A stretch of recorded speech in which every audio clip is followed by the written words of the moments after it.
શહેરમાં દિવસે ને દિવસે ચોરીના બનાવો બની રહ્યા છે. ચોરોને પોલીસ તો કોઈ પ્રકારે ડર જ ન હોય તે પ્રમાણે ચોરી કરી અને પલાયન થઈ જાય છે.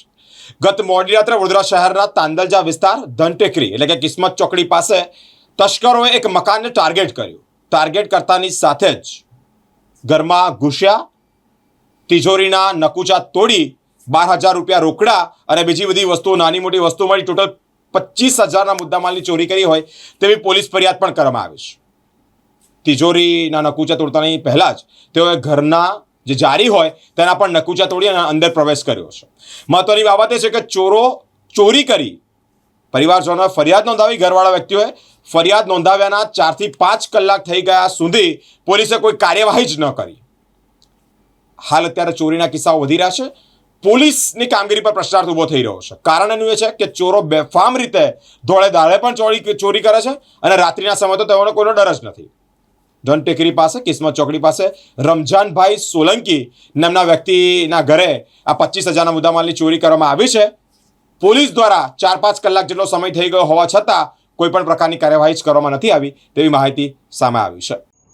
ચોરીની ઘટના બની છે, કઈ બાજુ બની છે અને કેટલા રૂપિયાની ચોરી થઈ છે?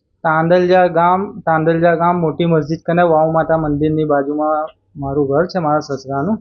એ ઘર એટલે મારી જોડે છે, કેમ કે હું અહીં રોયલ ચિકન શાવરમાની દુકાન ચલાવું છું. એનું ટોટલી સામાન અહીંયા રહે છે. તો એમાં લગભગ 12,000 થી 13,000 રૂપિયા જેવા મેં અંદર મેલેલા સામાનના એ ગયા છે. બીજું કે પાવર બેંક છે, પછી બીજું છૂટક સામાન છે, નવા ડ્રેસ છે. મારા વાઈફ એનું કામ કરે છે તો એ ડ્રેસ બી અહીં પડ્યા રહે છે. બધું બી તિજોરી બી તોડી નાખી છે ને પેટી પલંગ આવે છે એ તોડી નાખ્યું છે અને બેવ દરવાજાઓના લોક તોડીને અંદર બેઠા છે. લગભગ હું 11:45 વાગ્યા અહીંથી રાત્રે ગયો હતો. આ 12 વાગ્યા 1 વાગ્યાની પછીનો બનાવ છે. સવારે મને જાણ થઈ, મારા સસરા અહીંયા સામાન મેળવા આવ્યા હતા 10:30-11 વાગે. એમનો ફોન આવ્યો તો મને જેવી જાણ થઈ એવી મેં પોલીસને જાણ કરી છે. હવે સુધી પણ હજુ પોલીસ આવી નથી. બપોરનું કીધેલું પણ હજુ જોવા નહીં આવ્યો એટલા.